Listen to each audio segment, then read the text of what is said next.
Basically, I have reached a stage in my career where I'm now considering lessons learned over at least 25 years, probably more. But I wanted to share with you a few of the things that I've been reflecting on. Basically, my first book, and I was honored that Dr. Rich Mayer joined me as a co-author. It was written in 2004, the first edition of E-Learning and the Science of Instruction. And the fourth edition we wrote in 2016. And so now I realize it's been 7 years since we last wrote that edition. And I was very honored that Rich Mayer agreed to co-author a fifth edition. And so we're just starting that process now. And I need from you, any of you, if you have examples of screenshots, I'd be really happy to have them. And please just send them to me. My email's on every slide here. You can send them to me. And with your permission, we could use them in the book, particularly synchronous e-learning, like with Zoom. Believe it or not, those were really not around in 2016. So I needed those kinds of examples. What I've tried to do in my career, I was a science major, undergraduate and master's. And I've tried to bridge the gap. So we have a lot of research in universities. And then that research, it's published in academic journals, and you hear about it at academic conferences, but most practitioners, we don't have access to that. We don't have the time maybe, or easy access. So I have tried to bridge that gap by translating those research studies into articles and books that hopefully will be useful to people in practice.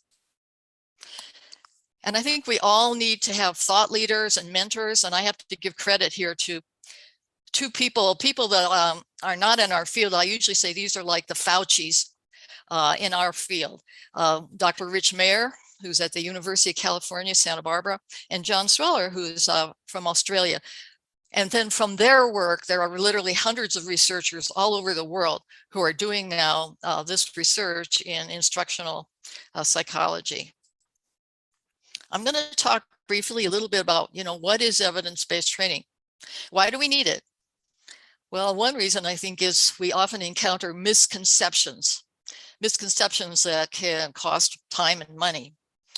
And then I want to share with you a little bit, in the years I've been looking at this research, how has it changed, the actual instructional research methods? And then just a short summary of some of my favorite evidence-based methods. So what is evidence-based training? Well, basically judicious use. I say judicious because we all have lots of things we have to that shape our work. For example, budgets, timelines, the media we have available to us. So we can't, apply all the research in every situation.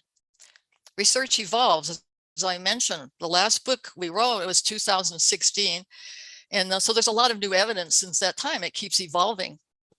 And of course, our goal, as George mentioned, is to not necessarily produce training, but to or optimize organizational goals. Here's one of my favorite misconceptions. You may be familiar with the idea of visual, auditory, and kinesthetic learning styles. This is a very charismatic idea. A lot of people really like it. A lot of money and time has been spent on this. But actually, we know that there is no evidence for this type of a learning style. And I was surprised in looking recently, a recent article, they were trying to refute these types of misconceptions. And so they found, when measuring misconceptions, that 84% of the student teachers supported the learning styles misconception. So I thought, well, that one is still out there, alive and well, even though we've been talking about it for a long time. Another of my favorite misconceptions is what I call media mania. So sometimes, people are all about the media, whether that is a Zoom or it's some kind of interactive virtual reality or it's games. all of these hot new media. And the problem is not that there's anything wrong with the media, but we get focused on the technology rather than really look at how we can leverage the features of that technology to support learning. Because media can actually do way more things now than what the human brain can absorb. So those are two of my favorite misconceptions. And I'm going to pause for a minute because I'm thinking you might have some misconceptions that you encounter. I wonder how often you encounter them with your clients in your organizations. And if there's particular misconceptions that you see other than the ones that I mentioned. So we're going to pause for a couple of minutes. If you would use your chat, just type in some how frequently you might see misconceptions, and then what kinds of misconceptions. And maybe you're very lucky. Maybe your clients just say, hey, you're the expert, go do your thing, and we'll support it in any way we can. But maybe you're not so lucky and you have to confront and deal with misconceptions. So we're pausing a minute for you to reflect on this idea.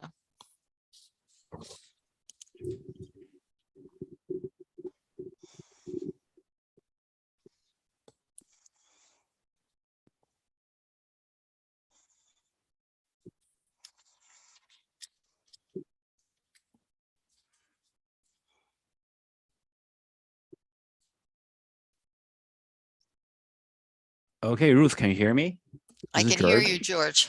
Yes, there's a lot of responses over here. Oh, So good. Steve, well, the Chica says learning styles is a balderdash, and the long-lived misconceptions has been terribly hard to kill off.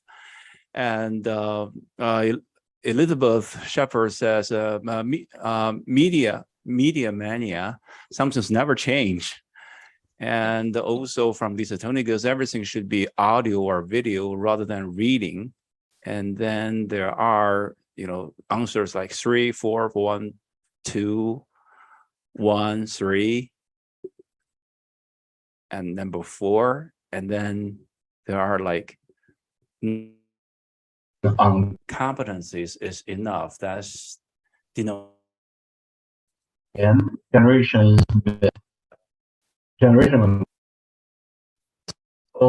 variable adequately predicts and describes human performance, attitudes, and cognition. And then we got a number 3 again answer, because there's so many. I would just read them off for you.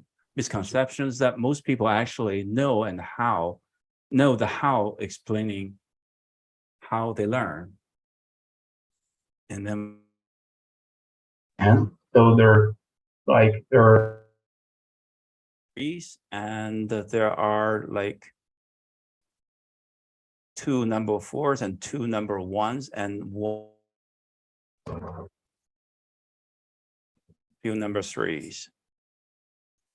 Okay, thank you, George. Mm-hmm. Thanks we for got a Michael again. That people will ask if they don't know something. Oh, okay, I'm just reading out for you. Okay, back to you. Yeah, well, thanks, George. And it sounds like people are facing misconceptions. I know one that was always frustrating to me is sometimes with a client, the assumption was training was going to solve the problem.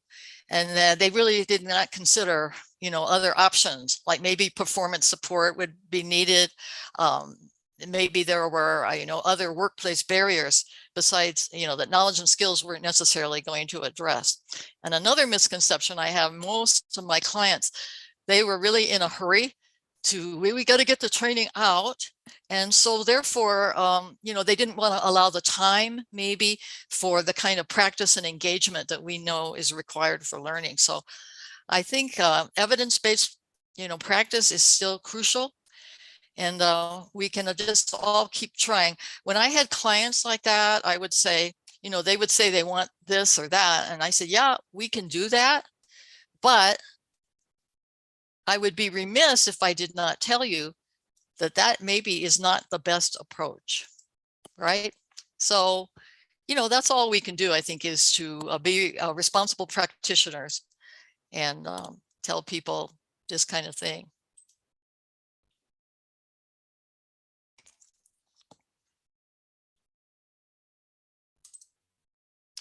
Okay, so this is a very personal view of how evidence has evolved, the kind of evidence I've looked at over the last maybe 30, 40 years.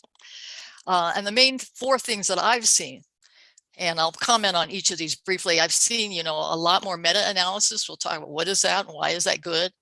Motivation. I'm seeing more motivation data being collected in learning experiments. Cognitive load, which was around for a long time, but I see it pretty pervasive now. And then eye tracking is being used quite a bit in our research. So just a brief comment on each of these. Way back when we first started some research, let's say you want to test graphics. You want to see if you get better learning if you add graphics. So way back, there were maybe 1, 2, 3, 4, just a few experiments on this question. But gradually over time, we accumulated a lot of experiments. Maybe we had 50, 60, 100 experiments. So now we would like to find a way to aggregate that information. So in a meta-analysis, and I'm not going to get into a statistics lesson here, but we can look at aggregated results expressed as an effect size. So we look for, a moderate effect size of 0.3 or 0.4, 0.5, or a high effect size of 0.7, which is an aggregate statistic of all these studies together. So it tells us overall, this is a pretty powerful method, or it's not so powerful. Equally important, though, is when we look at the meta-analysis, the researchers, they group these studies into different clusters. So for example, using the graphics example, they might look at all the still graphics studies versus the animated graphics.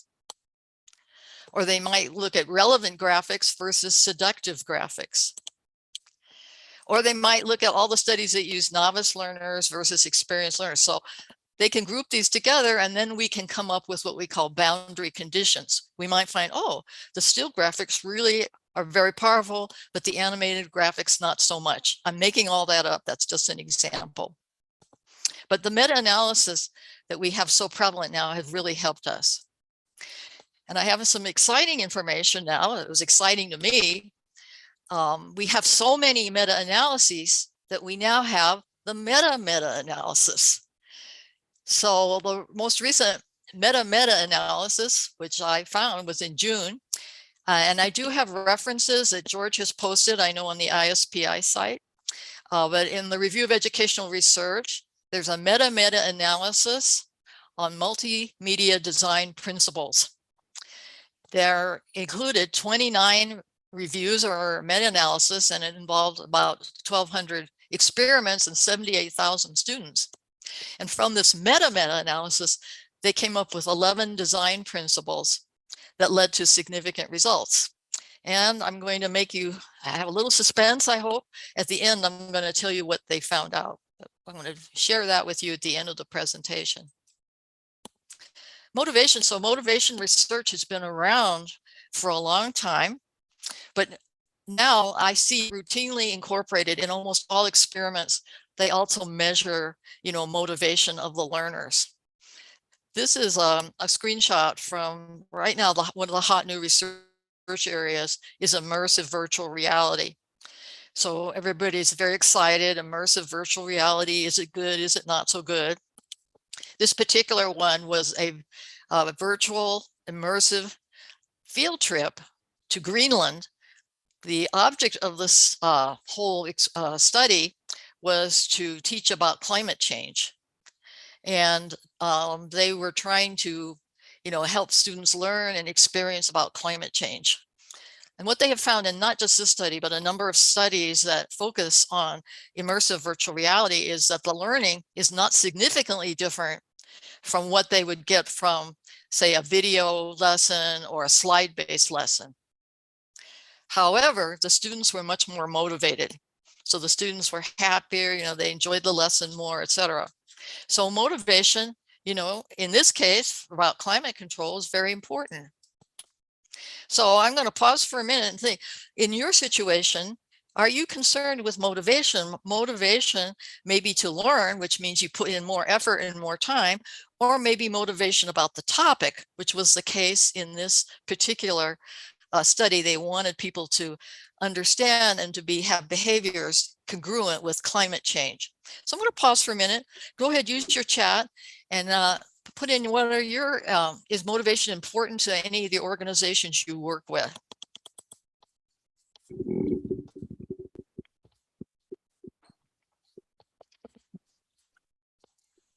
While people are typing, Ruth, can you hear me? Yes, I can hear you. Yeah, let's catch up some of the few previous comments, and there's a lot of comments. I'll just read a few of them. And there's a Christopher Brunchlink. He says, where I'm now, they have no idea about instructional design, development technology, spend a lot of my time turning people to the light. And then there, Robert D'Amelio has, here's a misconception: no analysis, assessment, or measurement of current performance is needed. Just give me training. Sounds like that silver bullet thing. Lack of analysis to base decision. Eye tracking is fascinating. And also back to Robert again. He says a lot. He is asking a question. A lot of us may not be familiar with the statistic effect size. Is it a correlation between variables? Which variables is a measure between a causal factor or a result? So that's a question. Okay, good. I can answer that, George. I don't want to do a statistics lesson here, but effect size is a proportion of standard deviation improvement from the test method versus a control that does not have that method. And in general, if you have an effect size of like 0.1, 0.2, 0.3, that's pretty small. You're not getting a lot of improvement. If you have effect size around 0.6, 0.7, 0.8, that means that maybe almost one standard deviation improvement among learners using that method. So I encourage everybody, you can take a look at that, but it's a good aggregate statistic. Ruth, we also got a lot of answers to the current question. Motivation to learn topic is important. Employees are so short of time, perhaps motivation and relevance will encourage them to encourage. And it says very important. Motivation is increasingly important. Students increasingly want video instead of printed text reading. And also quite often learning styles and ID by assignment. Motivation and engagement 10 out of 10. So motivation or WIIFM wasn't there for me. Has always been related to relevance to people's performance requirements back on the job, and also confidence in applying learned skills in the workplace is another important motivational consideration. And also their encouragements, wooden WIIFM rules. Thanks for the reminder, Guy. Okay, Lorianne, like to update. Okay, and also I do a lot of compliance training. Creating motivation for that is important. So we got a lot of comments from the audience. Thank you all. Thank you, George. That's excellent. And I really want to agree totally. Relevance is so crucial. And it's going to be very interesting if we start to bring in some of these new technologies, like the immersive virtual reality. Will people see a greater relevance in what they're doing there? But yeah, relevance is crucial. The main thing is I'm very happy that almost all the experiments that I'm reading now, they include a motivational measure. So I think we're going to learn a lot more about motivation as we go along. This slide, which is a big, high-level summary of human cognition. I think this was basically in the very first edition of the book. So this is not really new. We've known for a long time. We have the working memory, which is limited, and we have the long-term memory, which has a large capacity, and our instruction needs to, leverage those the working memory through these processes of, attention and rehearsal, etc. So this all gave rise to cognitive load. And cognitive load, again, is not new. I think back in the 1980s, we were talking about it, but I'm happy to see it's very pervasive. I see it, everywhere now. And two forms of cognitive load I want to quickly mention. One is extraneous load. which is, this is funny. When I was creating a presentation, maybe about 2 years ago, I wanted a new slide format. You know, I was kind of bored with the template I was using. So I went to the PowerPoint templates, and this is one that I found, the one that you see on your screen. And I thought, really? Seriously? Because, you know, this is a major company, and it was just, I thought, bizarre that they were providing this kind of template, which has a lot of, I think, of extraneous load. Extraneous load basically is irrelevant, too much, you know, too much visual, too much text, etc. And now then we have the generative load. The generative load is, you know, the productive load for people to learn. And so our goal in cognitive load, we want to keep the extraneous load down so that there is capacity in working memory for processing and learning, which is the generative load. So it's not really new, but I'm happy to see this is pretty well, I see it everywhere, very pervasive. Somebody mentioned eye tracking before and what George was summarizing. And I'm very excited to see eye tracking also. It's not a new technology. It was used in marketing years ago, but I'm happy to see that it's now being used more and more in instructional research. And I'm going to show you an example of eye tracking and ask you a question. So this is a course I took some time back. It was produced by Zoom, and it was basically how to use Zoom. And you can kind of ignore the screenshot on the left, but you can see down in the lower right-hand corner, we have the instructor there. And my question for you is, do you think it's a good idea to have the instructor visual available during the instruction? In other words, we could have this without showing the instructor, the camera could be turned off, or we do see the instructor there. What's your experience? Do you think it's a good idea to show the instructor's face during these kind of Zoom lessons? And so go ahead and type in your thoughts. You can put yes, no, comments, what your experience has been.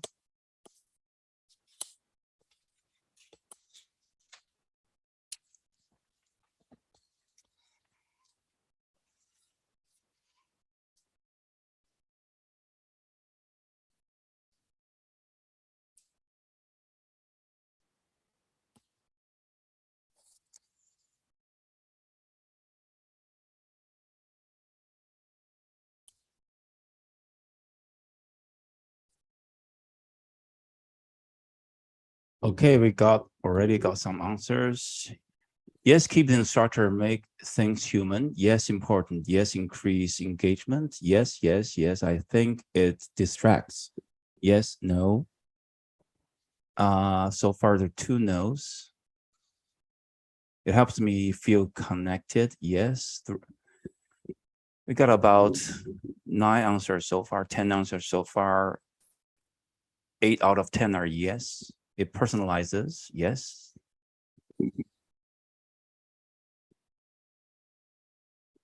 And then we got another no. So we got 3 no's and 8 yeses so far. Well, let me share with you a study that was done with this, and they had a screen similar to this, not this one, but a similar one, and they used eye tracking. So they found out that when the instructor was on the screen, people did focus their attention on that instructor's face. So there were more fixations and more time focused on the instructor compared to when there was no instructor. However, they found out that that did not affect learning. So this is just one experiment, but it tends to support what a lot of you are saying. Perhaps having the instructor there gives, you know, a better connection, you know, to the instruction. And it was a good, generally, so far, they said it did not negatively affect learning. So far, it looks like it's a good thing.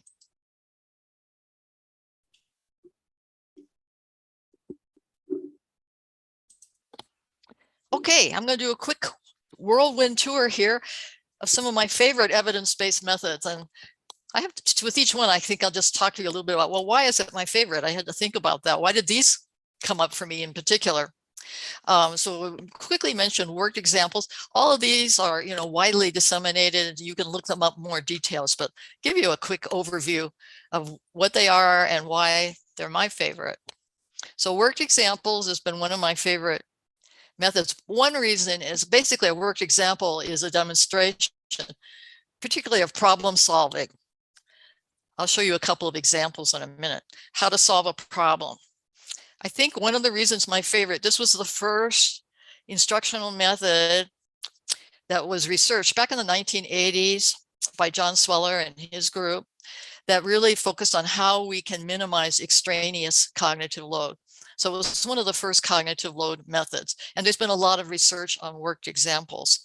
What we've learned is with worked examples, compared to solving a lot of problems yourself, if you view some worked examples, you're going to get a better learning because there's not so much pressure put on your working memory. And also it's faster. It's a more efficient method, which I think for those of us in workforce learning, efficiency is really important. A couple of quick examples. So some of the early worked examples are like, this is a statistics probability problem, and you can see the steps are broken out step by step. But more interesting, we can use video for worked examples if you're teaching interpersonal skills. For example, management training, supervisory training, sales training, all those kind of interpersonal. We can have the worked examples, and I know a lot of you do, in video. And then this one, I'm not sure that it's used as much as it should be. If you're trying to teach problem solving, and particularly the mental processes during problem solving, you could have a video or some graphics that actually show what the expert is doing. And then you could have audio or some text that summarize his or her thoughts. And so in this case, we have a worked example to illustrate both the actions and the thinking. So I really like worked examples. There is a problem though with worked examples, and that is a lot of students either ignore them or they give them a very shallow processing. So that brings us to my second very favorite method, which is self-explanations. This seems like such a simple instructional thing, which is basically as someone is reading or watching an example or watching a video or looking at a diagram, they kind of process it to themselves in their brain. They self-explain it basically. And a recent meta-analysis found that the effect size overall was about almost 0.6, which is pretty high. And that when you add these to a worked example, you get much better learning from the worked examples. These are very universal, and some students do this automatically, but a lot of learners, they do not necessarily know how to do good self-explanation or even think to do it. So we can prompt the self-explanation. For example, the sample I showed you early, this is a probability problem. And the self-explanation question would be, explain in your own words a procedure to calculate probability. So we're just kind of encouraging the learner to give a self-explanation. Or in the example of the sales, we could say, explain some benefits of paraphrasing Dr. Chi's response. So the goal here is, and these are both pretty open-ended questions, although this will work with a wide variety of formats. The goal is to get the learner, number one, to really look at the worked example, and number two, to process it in a way that's congruent with the job. And what we found through the research is when we add this type of question to a worked example, we get better learning. And I'm talking about worked examples, but it applies to almost anything. You can text or diagrams, simulations, games. If you prompt learners to self-explain, it's a pretty simple method, but it really improves learning. We have a lot of evidence on that. I'm looking at a very classic experiment here. Some of you are familiar maybe with this one, done by Rich Mayer quite a number of years ago. And I'm going to ask you a question about it. So he had a lesson on lightning formation, and one group took this basic lesson that explained how lightning forms. The other group had that lesson but then they added some interesting stories to it. For example, what happens to an airplane if it's struck by lightning? And then both groups took a test. So here's a little question for you. You can use your chat. Who learned better? Was it the basic group, or was it the group that had everything the basic group did, but they also had some interesting stories like the lightning? So let's see how many A's and how many B's we can get in this example experiment.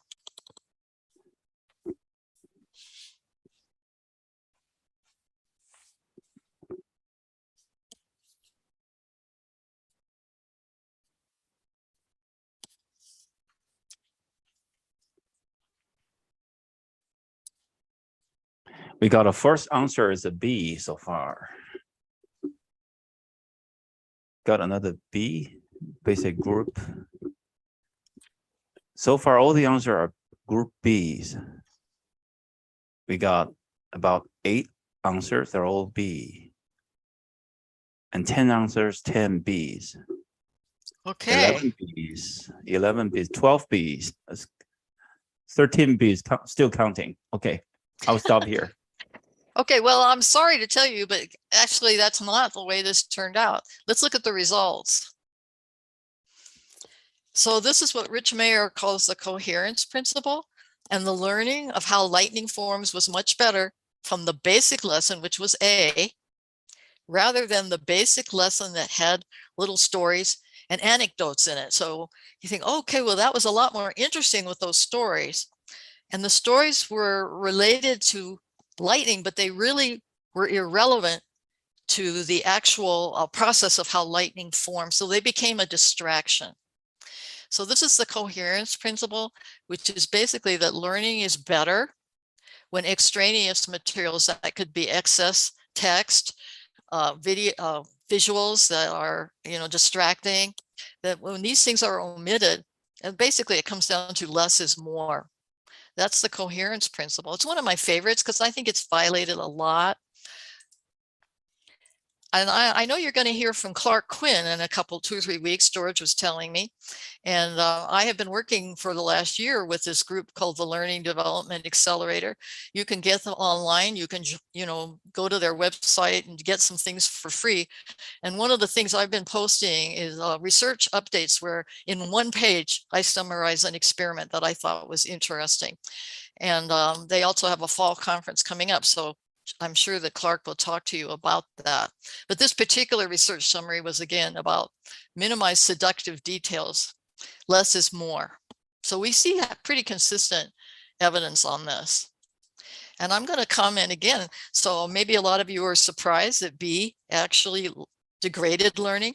Have you seen violations of this coherence principle in the training environments you work with? And do you have any examples? So we'll pause for a couple of minutes here.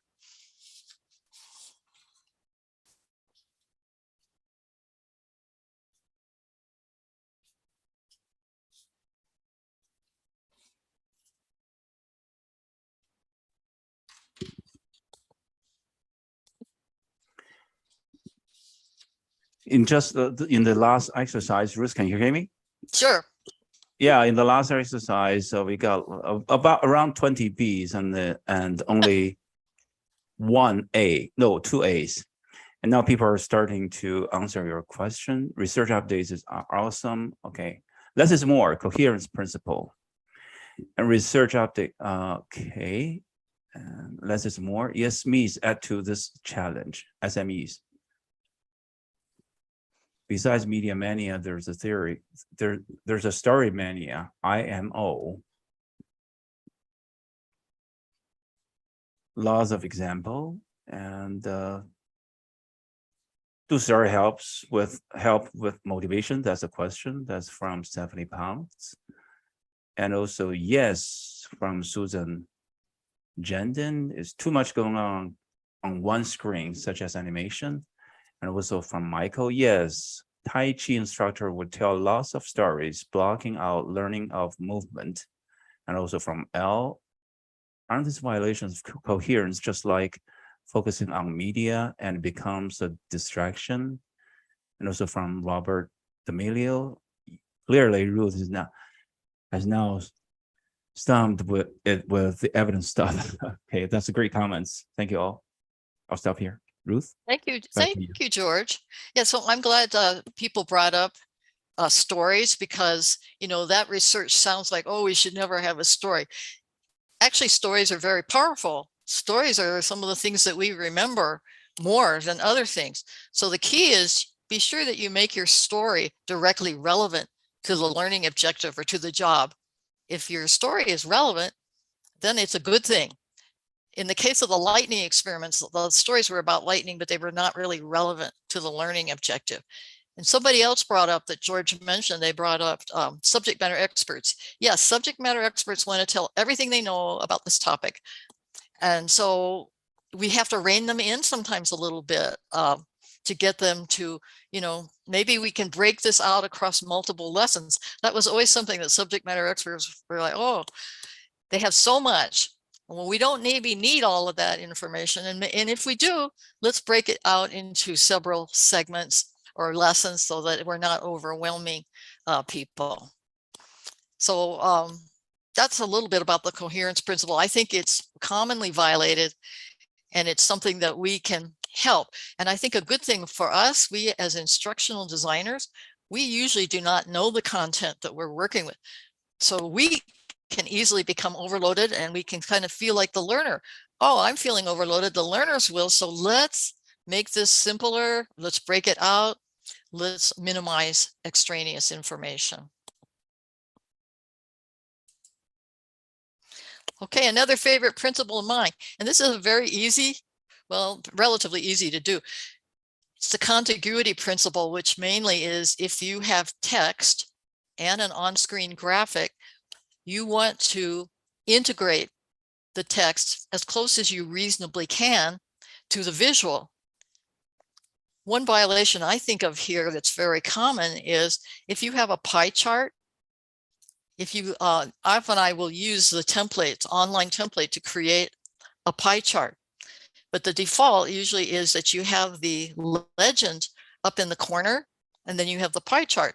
So then the learner has to look back and forth to the color of the legend and then into the pie chart. Whereas a better way would be, if you have the pie chart, to type the legend information into the pie chart or right next to that area of the pie chart with a line that leads to it. So the closer you can integrate your visual information with your words, the better this is going to be. So this is the contiguity principle, has a pretty high effect size, and something that we can, sometimes it takes a little working to do, to try to, you know, place the words on top of or near the visual, put a pointy line, put various elements in that will integrate text and visual. That's contiguity. And here's another one of my favorites. This is personalization. This was a lesson for elementary level students on botany, and they had a little game, and they had two versions. One had formal wording, which you can see, and one had informal wording. So let me ask you again, put into the chat, where do you think they got the best learning? This is just one slide. All of them were similar in the wording. Was the formal wording more effective or the informal wording? So just type in A or B, what you think.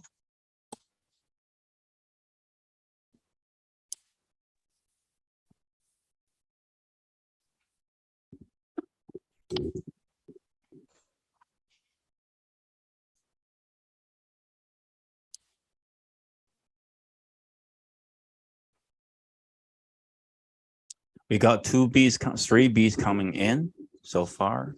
You can hear me, right? Mm-hmm.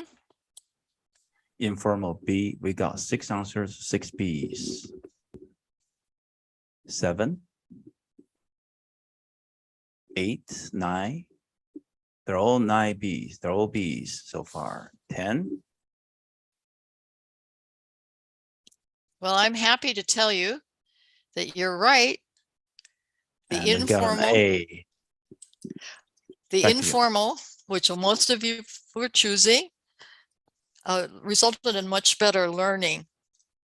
And this probably goes back to ancient human instinct for socialization. human evolution relied on cooperation and communication and socialization. And so adding, and really the difference between those two was they used first and second person pronouns, I and you and we, rather than using the more formal or passive voice. So the learner feels like you're actually talking to them, and then they get more engaged in the learning. And it's a very simple thing to implement, and yet it also improves learning a great deal. So, and this I spun off into a lot of research I won't go into now, but for example, the use of pedagogical agents.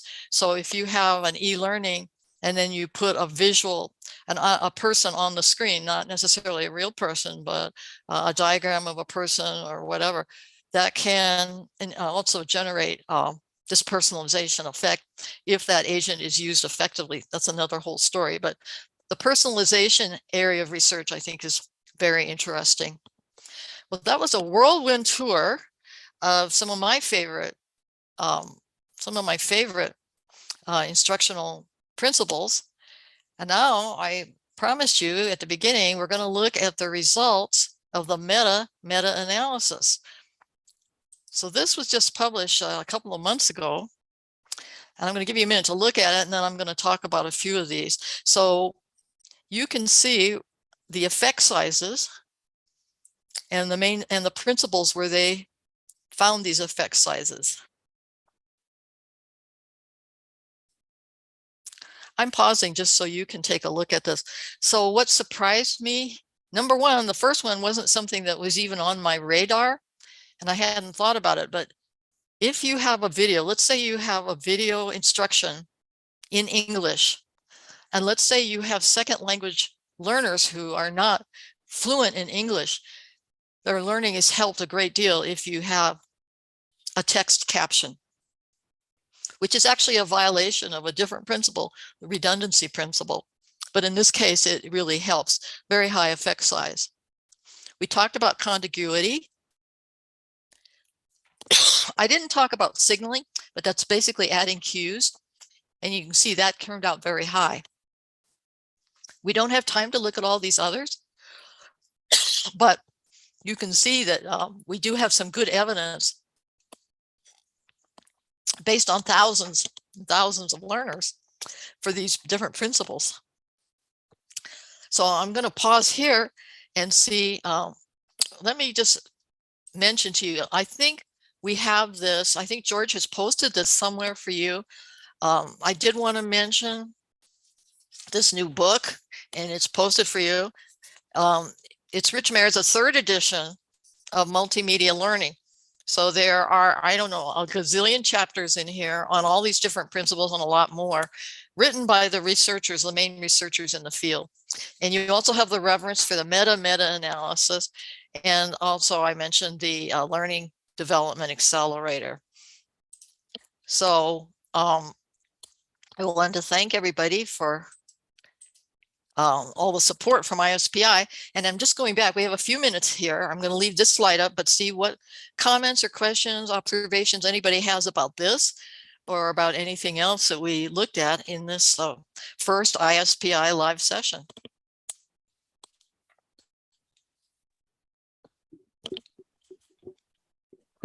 Okay, thank you, Ruth. And the audiences, if you have any questions, please type in your chat box, and then we'll relay to Ruth. Oh, we got one question is caption in English as or the second language. I believe that is included. That is a yes.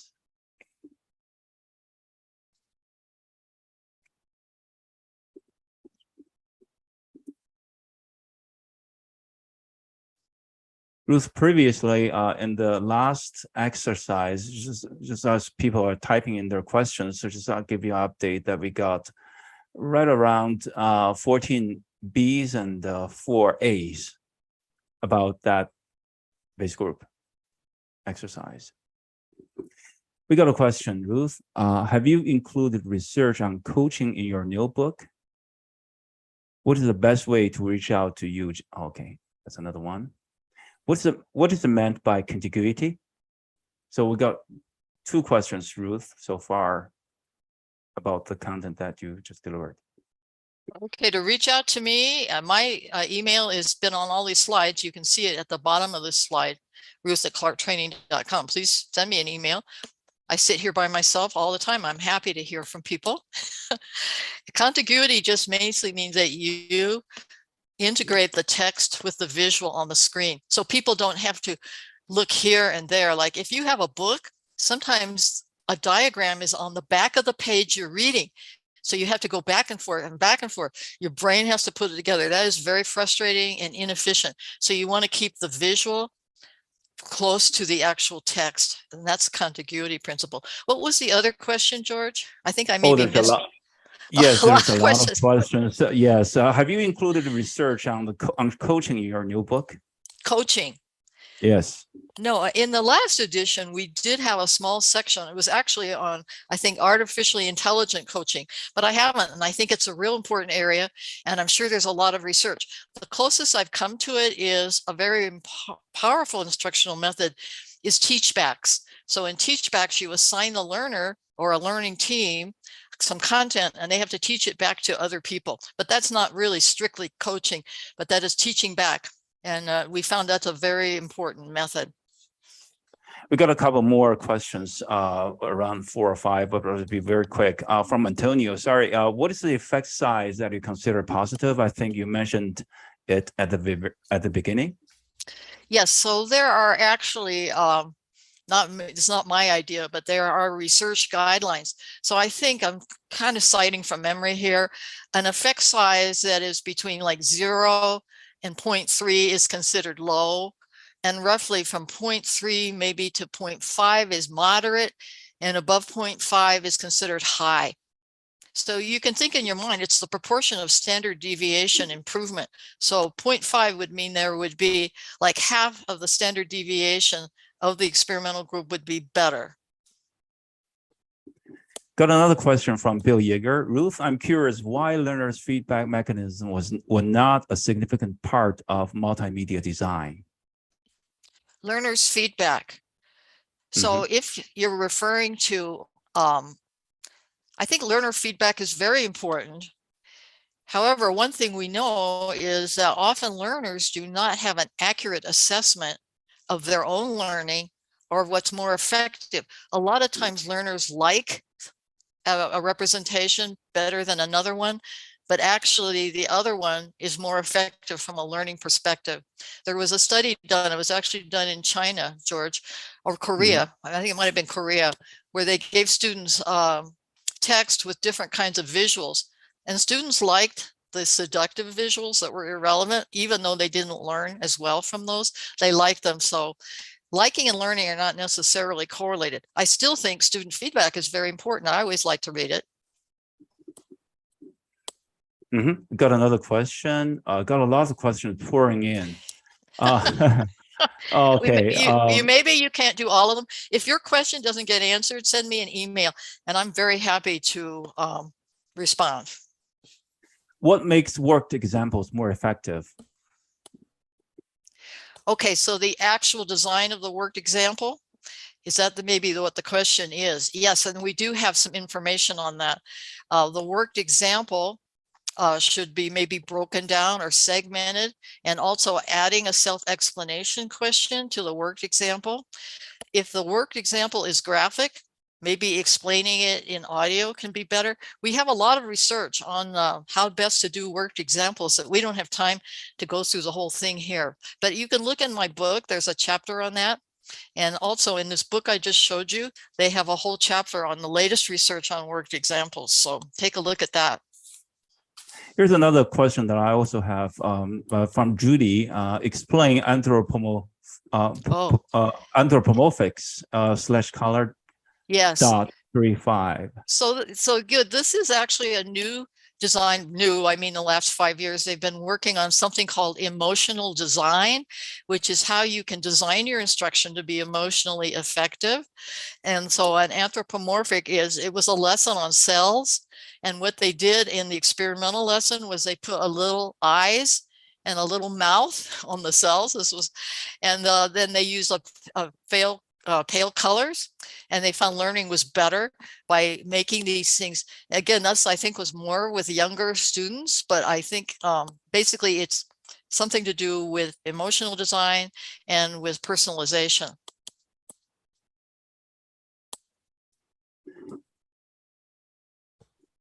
By the Yeah, way, we got another. in all these ahead. meta-analysis, take a look at this meta-analysis. You can mostly access it, and they define each one of these things very clearly. So that's another source for you to really see what they mean. Go ahead, Got another George. question.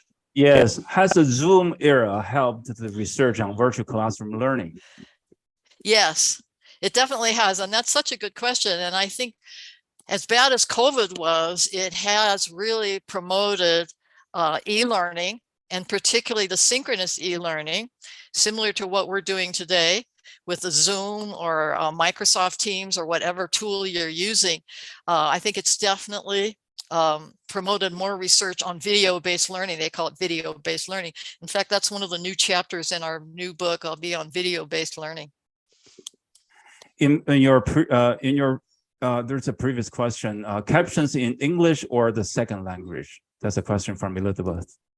In the second language, that's a good question. So if you have an English video, for example, and you have a large Hispanic population where, you know, English is not real fluent for them, then you would put it in Spanish. No, maybe you put it in the English. Yeah, you put it in the English. I'm sorry, George. You would hear it in English and you would type it on in English. That's a real good question. Type it in English, because you might have multiple global learners who are not fluent in English. So then you would, I know when I study a second language, I can hear it and then I can see it also in the language. It's in this case, it would be in English. Got another question. Probably we're coming to the end of the questions. Are there additional principles since the 2016 edition? Well, in the book, we're going to have 3 new chapters. One was an omission on my part. Should have been there from the beginning, was on signaling, which is how to use cues like arrows and circles and colors to draw attention. Then there will be a chapter on immersive virtual reality. Rich Mayer has done a lot of research in that arena. And then there will be another new chapter on video-based learning that goes back to what somebody commented earlier. The Zoom, all the Zoom technology now has promoted a lot of research on video-based learning. And then a lot of the other principles are going to be updated with more recent research. And it would take us too long, I think, to go through all of them. Hopefully you'll buy the book when it comes out. And then Elizabeth, further comments. It seems having the captions in the second language would be distracting to native language learners, but native language captions would not distract, yet still assist second language learners. I think that's a real good observation. The research I've seen, if the lesson was in English, the caption would also be in English. I don't know if they've studied having the caption in the native language of the learner. So that's a real good question, and I can look that up and see what I can find. You bet. Thank you, Ruth. Thank you so much. And thank you. That brings us to the end of this session. And I see there are still questions coming in. If I miss any question, I'm sorry, but thank you, Ruth, for the fantastic session. And that brings us to the end of the ISPI Live premiere. Thank you all for watching and participating. I see a lot of questions and great engagement. If you have questions, if your question has not answered, you can contact Dr. Ruth Clark at ruth@clarktraining.com. Let me repeat, her email address is ruth@clarktraining.com. And you can always come back here on the same YouTube link for replay. We will post it up later. And if you're happy with our session, please like, comment, and forward today's session or other sessions in the future to your friends through social media. If you have not joined ISPI yet, we welcome you to check out our website at ispi.org, ispi.org. For over 60 years, ISPI is all about improving organizational and individual results. We thank Ruth again for today's sharing. Thank you. You see, I changed from Dr. Ruth Clark to Ruth because informal learning rocks. Next week, we are going to have Donald Clark from the UK to talk about, is leadership training a waste of time? So let's hear from him. So let's hear what he got to say. ISPI Live is on every Saturday at noon US Eastern Time and 9 a.m. Pacific. So see you next Saturday. Thank you, everybody. Have a great swelling weekend. Bye-bye.